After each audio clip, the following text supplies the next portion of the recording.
First item of business is the approval of the minutes of September 6th,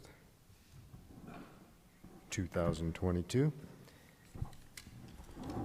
Mr. Chairman, I move, after reading the minutes and everything looking okay to me, I move that we approve the minutes from the meeting of September 6, 2022. Is there a second to the motion? Second. Got a motion and a second. Any discussion?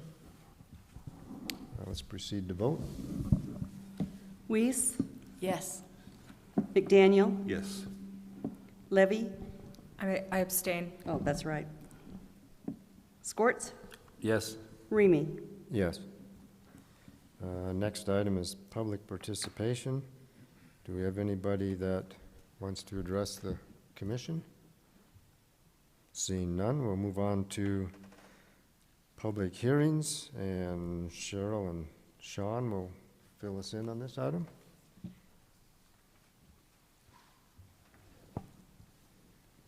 Good evening, council members. I'm Sean Canada, city building official.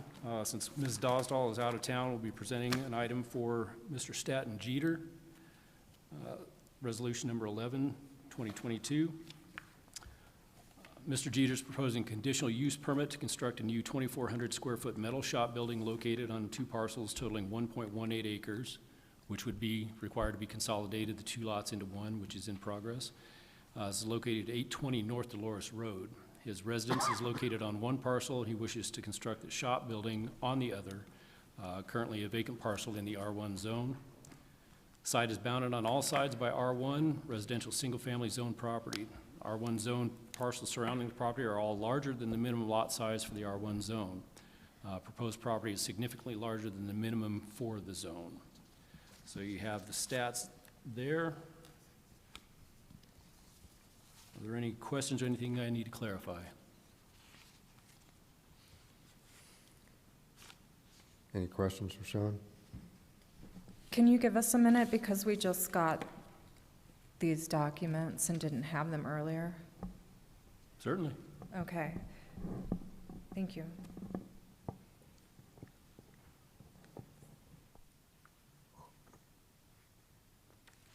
Sean, let me see if I can summarize what you were saying. Was basically he owns 2 lots next to each other and wants to undivide them so that he can put in a garage and shop on the other lot. Is that correct? Zoning requirements require for an accessory structure to have a house for the structure to be accessory to. So a separate lot building an accessory building would not be allowed. In order to do this, he has to combine the 2 lots into 1 lot in order to have the accessory structure. Again, that process is underway. The main concern is that any detached accessory structure over 800 square foot or 1/3 the size of the residence has to be approved by commission to go forward.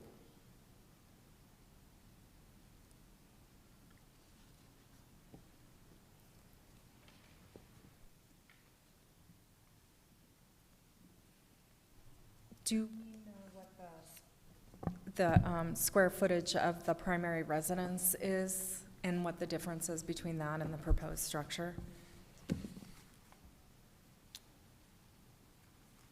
Mr. Jeter is here, so he could come up and speak. Mr. Jeter, do you know offhand the square footage of the house? Yeah, push the button down to turn it to red. And Staton Jeter, I live at 820 North Dolores Road. My primary residence is right under 1,400 square feet. and the size of your external building then would be how many square feet? 2,400? The shop's right at, it's a 40 by 60, so 2,400 square feet.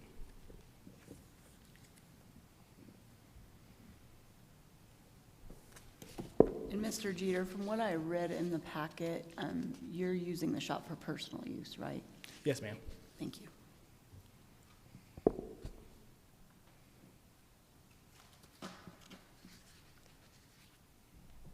And I believe we also have a plat submitted that would undivide the two lots.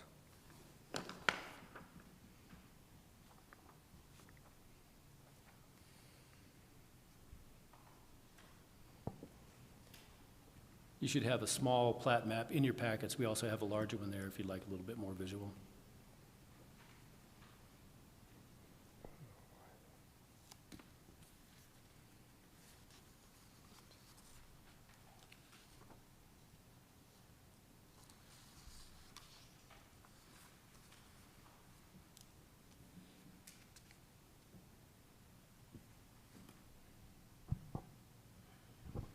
Mr. Stanton, will you be having to adjust the curbing or the sidewalk around your lot to add added access for the new building, or it'll come off of where you currently have your driveway, more or less? Yes, sir. It sits down towards, it's on the southeast of the property, and so the main driveway that's already present will be the main access to both lots that are being combined. How tall is the building? Do you know right off the top of your head? So at the eave, it goes up to 17 feet, 2 inches. So I'm looking on the site plan and I don't see the floor plan for the proposed building. Am I missing something? I think isn't it in the supplemental page? Maybe not. No. I submitted it. I have another copy with me that I brought, if you guys need that as well. Yeah, that would be, let me look and see if it's what we got, if we got it in our online packet, but that's something that we would need to see to make sure that it's not crossing any setbacks or utility lines.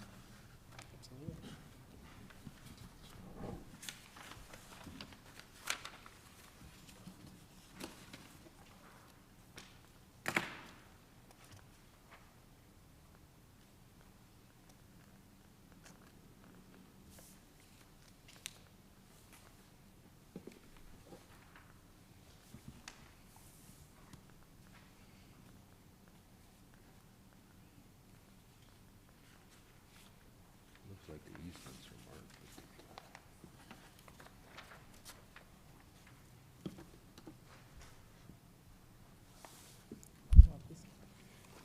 Read this up. Yes, please come, thanks. Okay. Okay.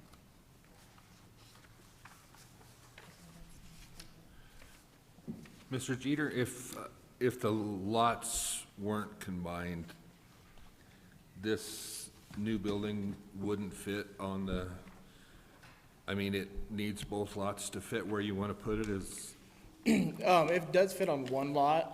It fits on the southeast. According to the plot map, they're following all the easements, got to move it because Empire does run down it. But I think the understanding was that I can't build without having a primary residence, so Oh, we got gotcha, to combine gotcha. them into Okay. one. Yes, right. And are you putting auxiliary lighting on the building itself? We haven't got that far. I'm sorry? We haven't got that far. Okay. Yeah, so, I mean, that's one of those ones that if I need to, absolutely. Right. Definitely, having to say, my thought with it was to have just, security lights if there's motion down at that end. okay. Just because it does sit so far from the road.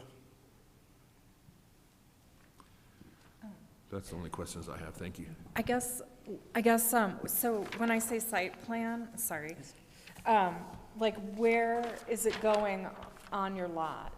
I submitted a map of it. I don't, You did? yes, it's a GIS map. It's colored and then it's a black box that sits on it.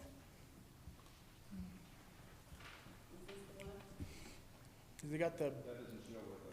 No, that one's just the proposed plot map. It's one that looks identical to that, except for it's got the big black square for where the shop would go.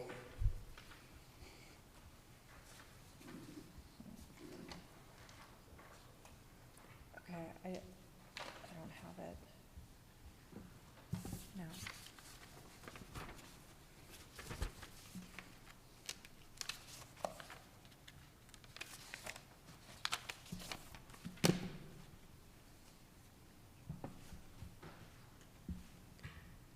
Sean, they would never get a building permit if it encroached on any of the setbacks or anything, right?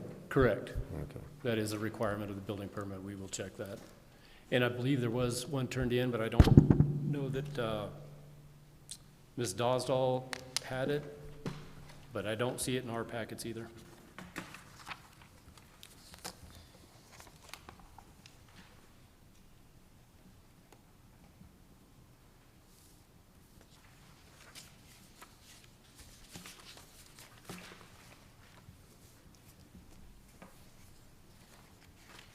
Does anybody have any further questions? No, I have none. I'll entertain a motion to accept the conditional use permit and the plat. I move that we accept alternative 4 as staff recommended. I second that. Got a motion and a second. Any further discussion? Let's proceed to vote. Levy, Yes. Scorts, Yes. Weiss, Yes. McDaniel, Yes. Remy. Yes. Thank you, Mr. Dieter.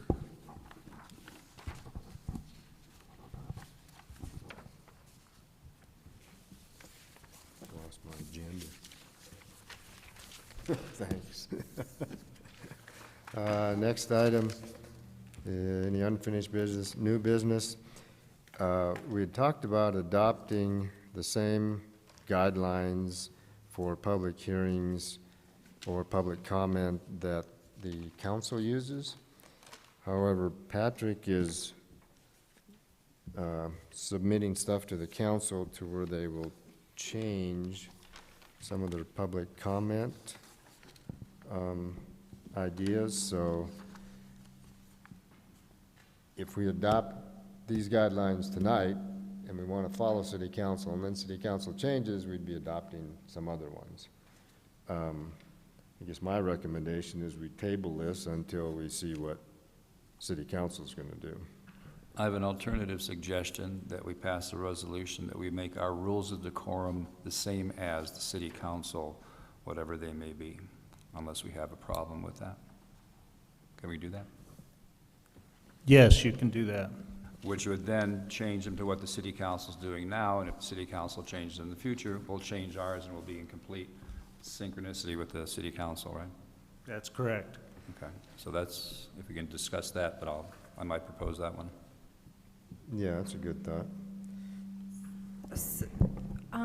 So my experience has always been that planning commission meetings, especially during public hearings, are an opportunity to vet out a lot of things that the public might have concern with before it goes to the council level in order for us to make good recommendations. So I feel like if we put 3-minute limits on comments, I guess during public participation, we don't even get public participation, honestly. So I'm not sure.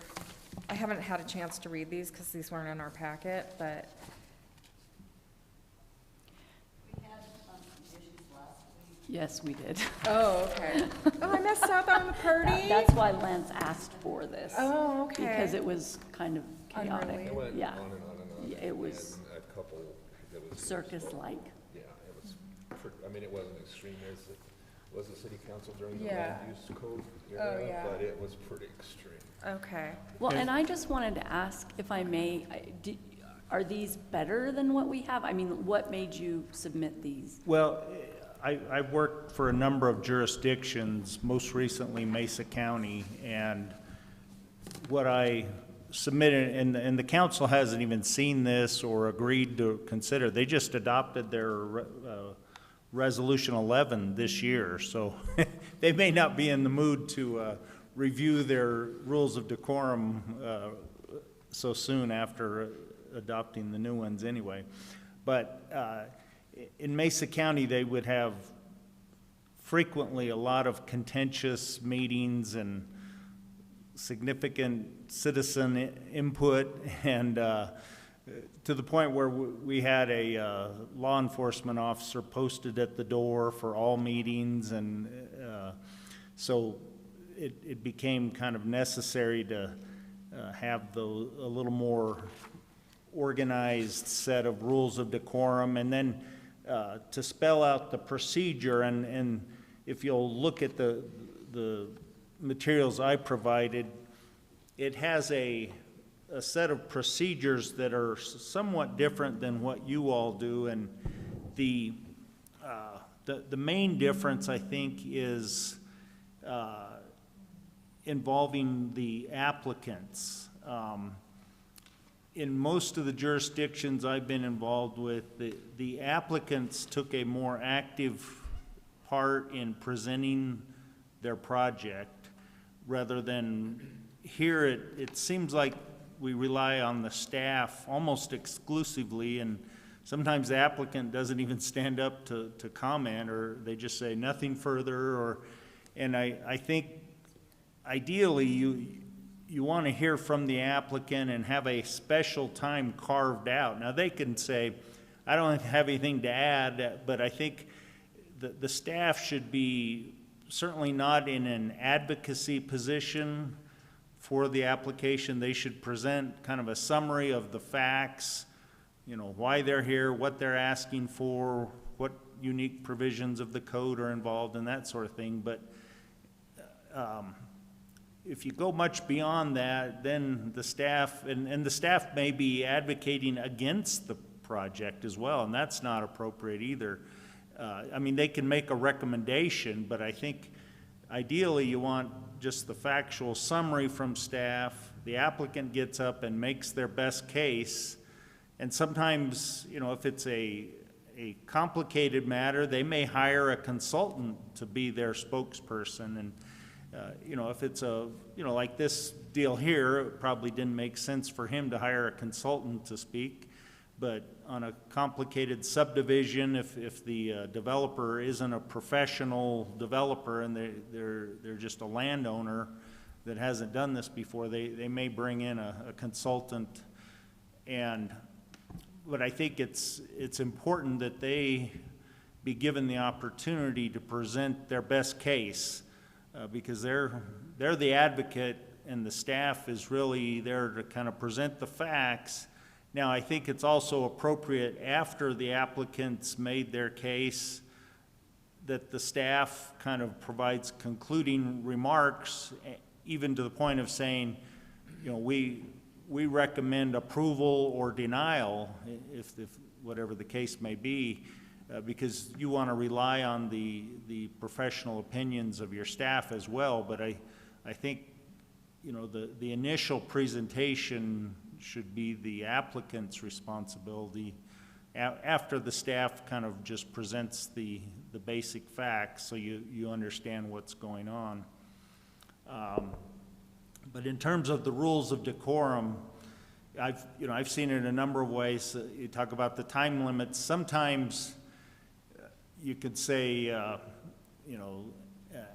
applicants will be limited to 5 minutes unless circumstances warrant an increase or decrease in the time limit. If there's only one member of the public and they got a 10-minute presentation, leave it up to the chair perhaps to say, we'll give you extra time.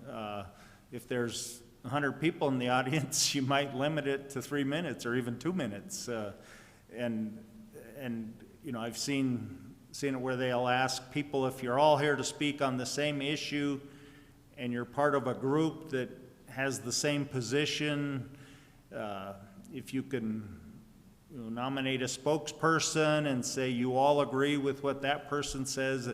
There are ways that the chair can kind of navigate the meeting so that you don't have to listen to 15 people get up and say the exact same thing. I really like that, and I think a lot of last time's meeting and the time before that could be avoided by letting the applicant.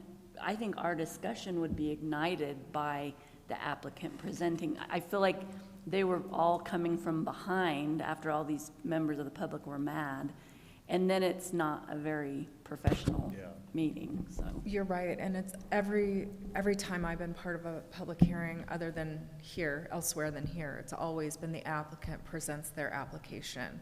then it's time for staff comments, then it gets opened up to the public. But that's never been the way that we've done it here, and I'm not really sure why or how that got set that way. But I do know there was some kind of official piece of paper, of this is how a public hearing runs, that's different. But I do think it should be on the applicant to defend their application 100% and provide their testimony justifying that. Yeah. Cool. Yeah, I like that. And to Robert's credit, he did ask the last meeting if anyone wanted to speak to this issue, since that's what most of the people were here to speak to, and it was like it went right over their head because nobody took advantage of it at that time, so they waited through the whole meeting to the very end before they spoke. So, and Robert did try to move the agenda item up for them. But I agree. I like what I see on this, what you've said from Mesa County, and if we don't have to be exactly like city council, but because we, like I say, we do have presentations by the applicants and stuff like that. But to me, this what you said here from Mesa County, I like what it says, and to me, it covers the bases. So I'll just leave it at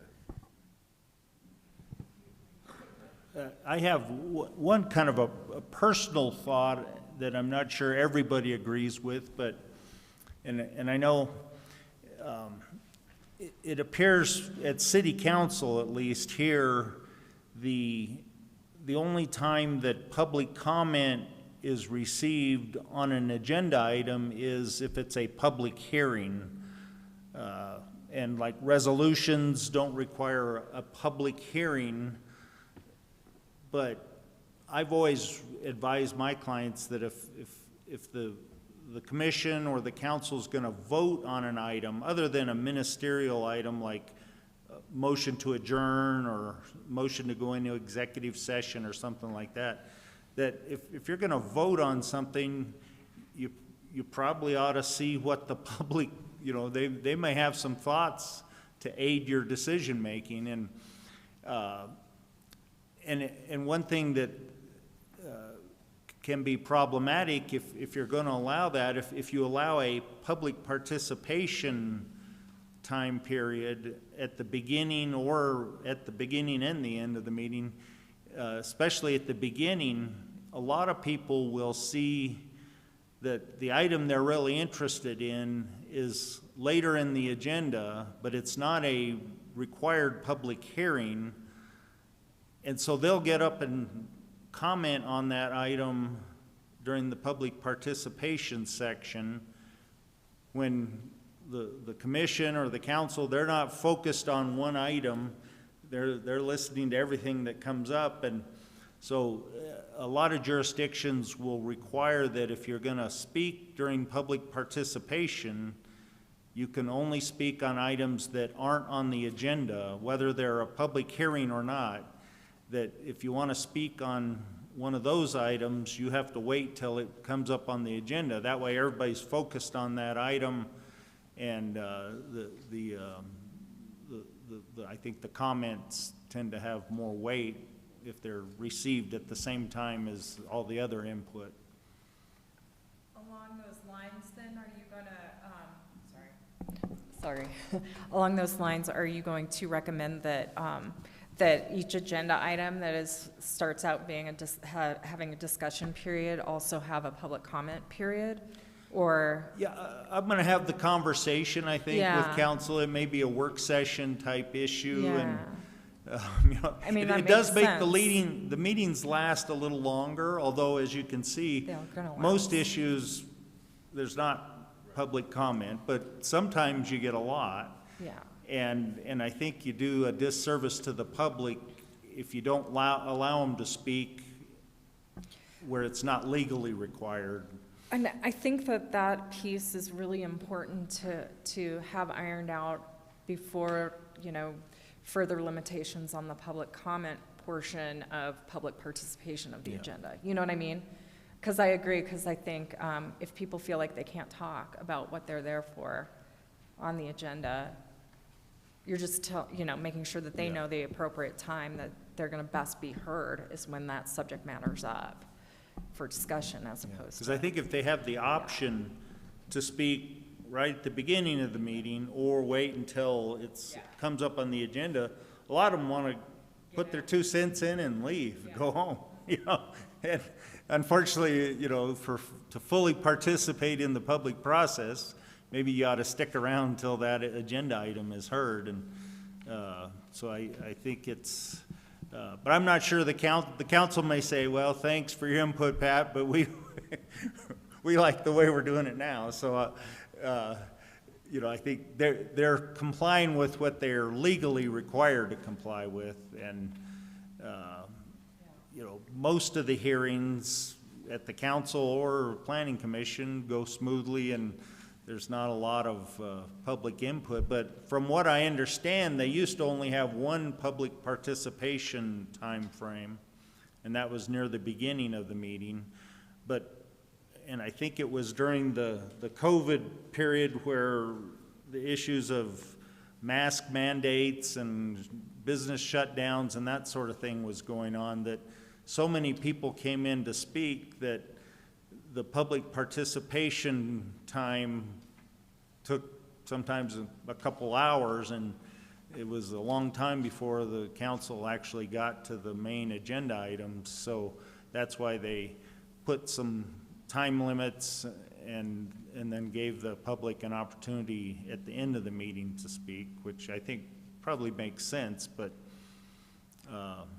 you're right, as soon as you start restricting their time, you gotta balance the interest of conducting an efficient meeting versus giving due process to the public. And so I think it's always good to have the chair have the discretion to allow a different time frame.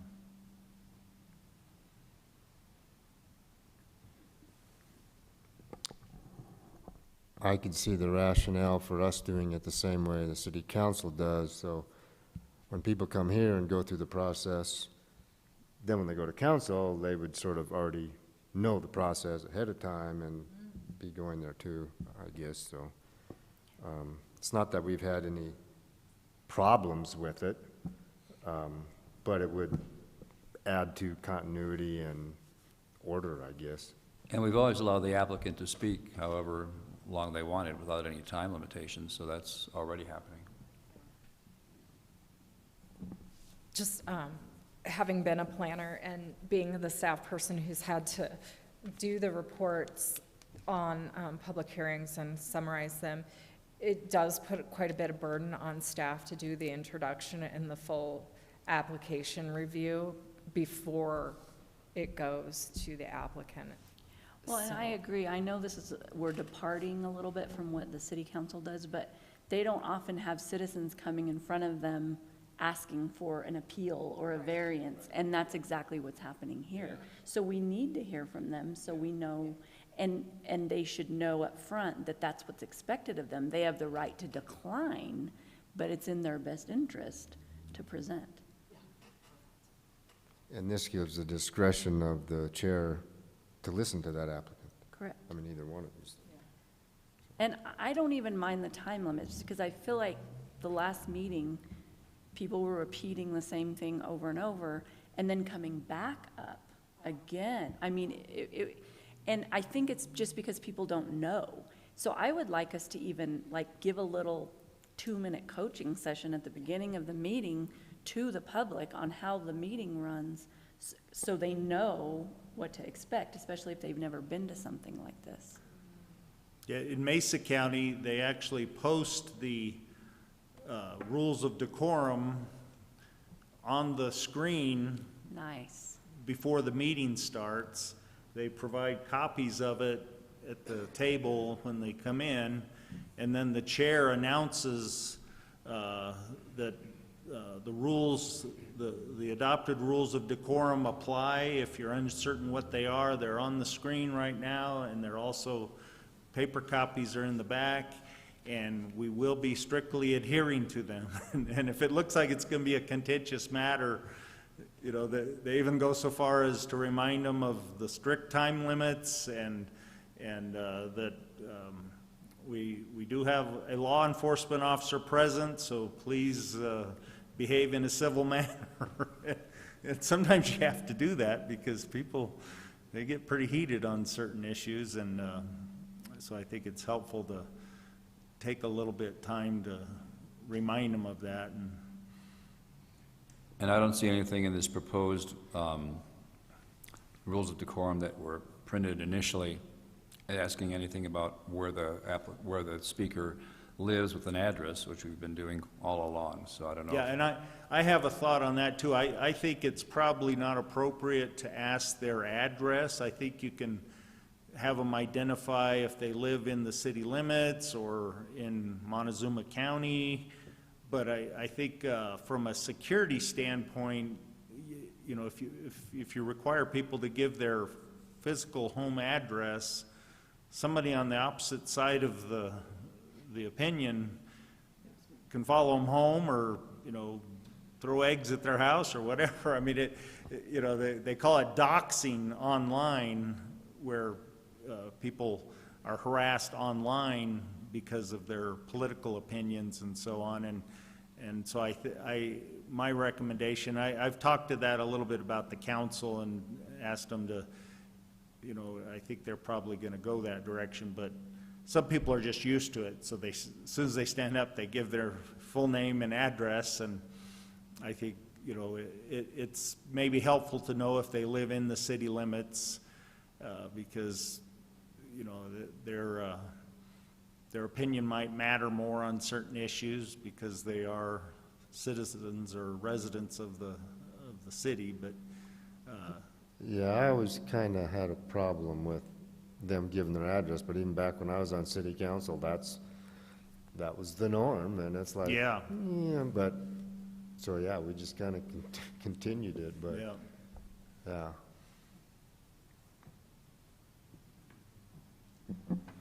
Regarding like discussions when it's the Planning and Zoning Commission that has the floor right now, would we need to wait and go like this and then, Mr. Chairman, may I speak? Or is that part of it where we need to kind of model the way? Or can we have a more free-flowing conversation like we're having tonight? Is that something that falls under the I think you decorum? can do it both ways. You know, I've seen them where they start at one end and just go down. On some issues, though, I think some members of a commission or council would like to hear what their colleagues have to say before they speak.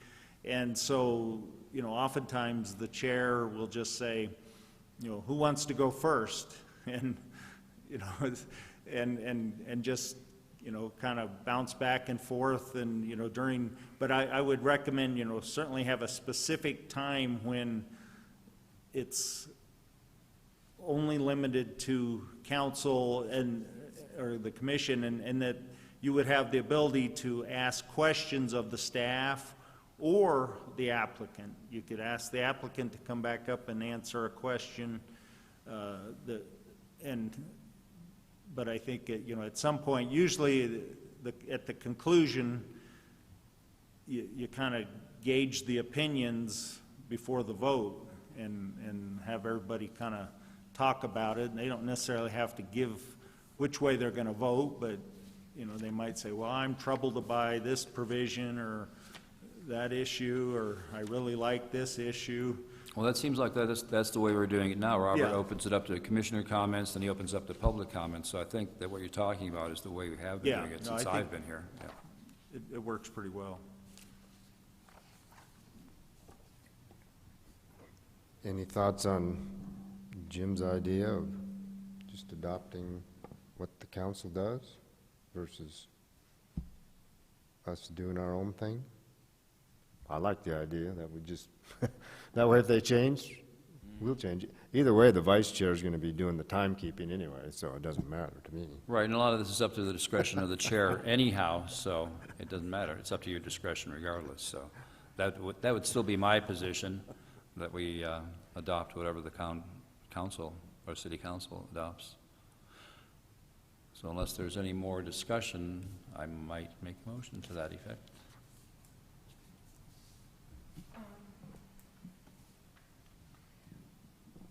Well, okay, so this is something more like what's in our packet, but might have something to do with decorum if it's about agenda setting. Like, for example, the public hearing tonight, I felt like the application in the packet that we got was incomplete, and then the documents showed up, you know, here.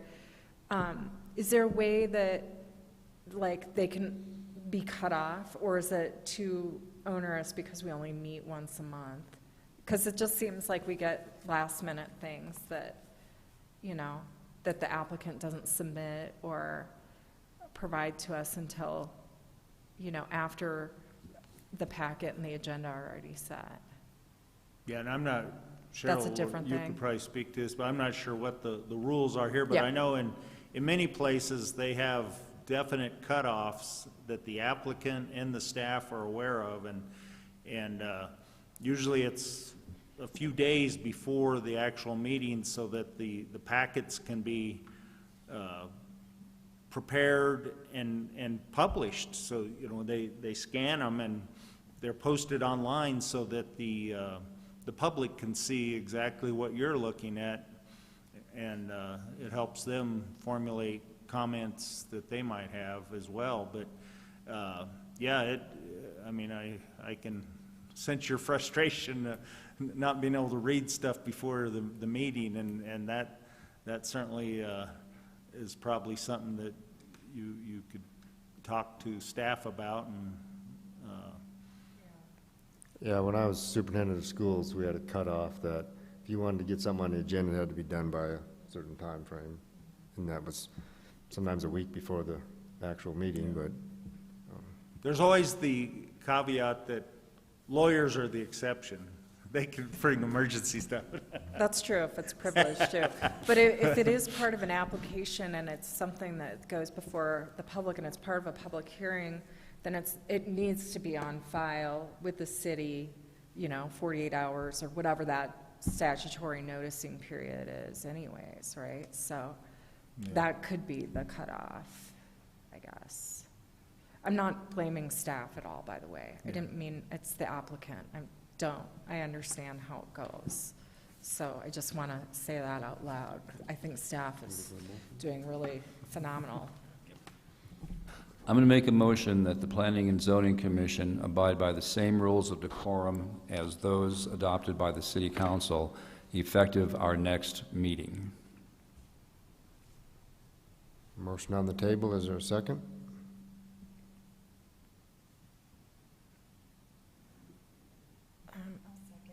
Second? Got a motion and a second. Any further discussion?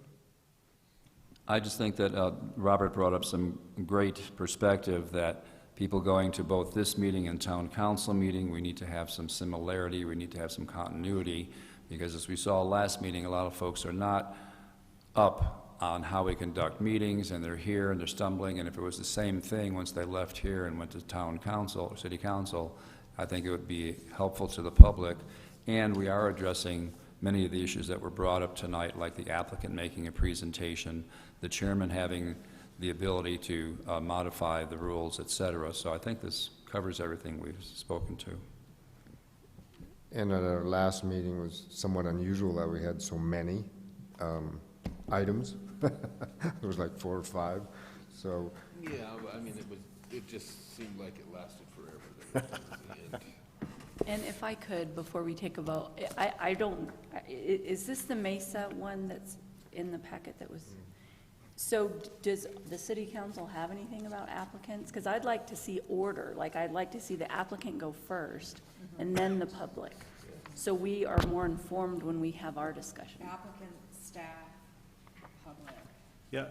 Could we In my add that in? experience, especially in smaller communities where you don't necessarily have professional consultants representing the applicants, it's helpful to have the staff go first and present the basic summary of what's going on and what, because sometimes, you know, the applicants, they're not sure if they're actually applying for a plat amendment or a re-subdivision, you know, they may not even be familiar, even after going through the process of what the terminology is. And so I think having the staff kind of give the bare bones, this is what they're asking for, here's what the code requires, is probably a good idea. And then turn it over to the applicant to make the advocacy portion of it as to why you should approve what they're asking. Because and you can have the staff come back after the applicant speaks to tie up loose ends or answer questions. I wonder if that could kind of be outlined in the staff report for each item, like every time we have a public hearing, just because I feel like sometimes I'll be like, oh, I have a question for staff, and I might get disruptive of that flow. You know what I mean? Where it's totally unintentional, but, you know, I think that might help the process too, because if staff, because I agree with you, if staff makes the introduction, in a lot of cases, that'll be very helpful. And then the advocacy or the hearing portion, okay, now we turned it over to the advocacy piece of the applicant, and then back to us questioning staff and then opening it to the public. Does that make sense as far as process? Yeah, I think, and certainly I would encourage, I think Rachel has seen what you have in front of you, but I don't think Nancy has, and Cheryl just saw it today because I saw the agenda and I thought, oh, well, that's timely. I was just working on this. So, but yeah, it's probably not something, you know, you have the ability to deviate from city council, and you could change next week if you don't like what's going on, but I would certainly hope you'd want the input of your community development director and your planner, not just take the attorney's word for it, because we don't know that much, so. Well, even in the current one, it says the chairperson for the meeting retains the discretion to deviate from the formats described below, Yeah. so. And if we could just add something in, I just want the applicant to not come up here on the defensive after all the public has gone, you know, all over everything. I just feel like that should be, yes, we're gonna entertain that, but here's what we're actually here for. Yeah. If that makes sense. I think it just, our discussion would flow better if everybody wasn't on the defensive when they came to the microphone. So you're wanting the applicant to follow Staff. And then let the public speak, so Okay. that they maybe even will tie their comments better to what's actually happening than random stuff that they And want to that tell us could be up to about. the chair to ask the applicant to speak first. Well, I mean, if we could set that expectation, just, you may decline, but we would expect you to present on your own behalf.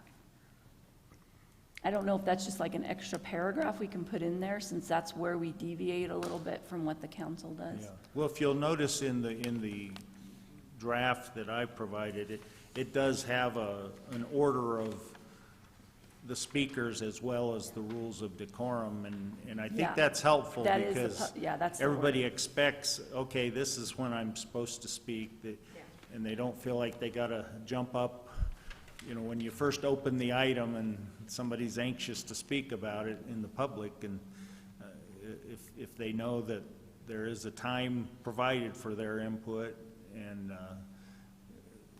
like you said, if they've heard the staff introduction and the applicant, maybe some of their concerns have already been answered. Exactly, yeah. Oh, excuse me, but the issue that I thought we were looking at is just how the public is to present, not our order of doing business or who's going to go first or second.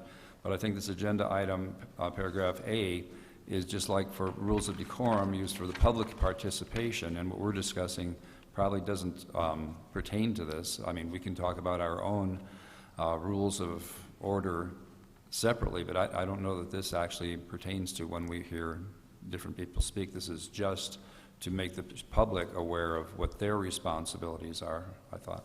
Yeah, and of course, the city currently doesn't, in their resolution, they don't have the order of the speakers like I had in mind from Mesa County.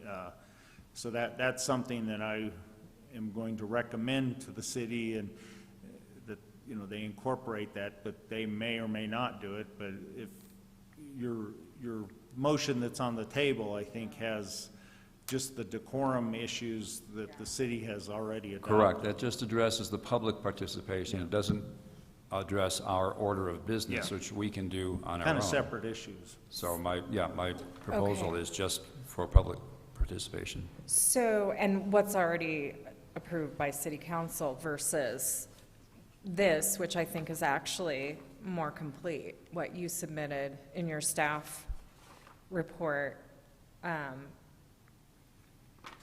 is better outlined for a public hearing specifically, but it also, but this is not what is in front of council yet, Right. correct? I almost, then, should we table it until we get this, or should we? We got a motion on the floor, we'll need to, it's at a second. and Yeah, we'll I need to second vote. it, I know, It's all right. just discussing. Motions can fail or pass, so, Or like you said, if they amend it or they adopt new rules, then we just follow what they adopt, or what we want to do at that's that what, point. that's what the motion is. Yeah, okay. Any other discussion?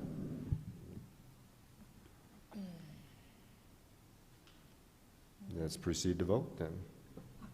Levy, Oh, geez. I'm so conflicted.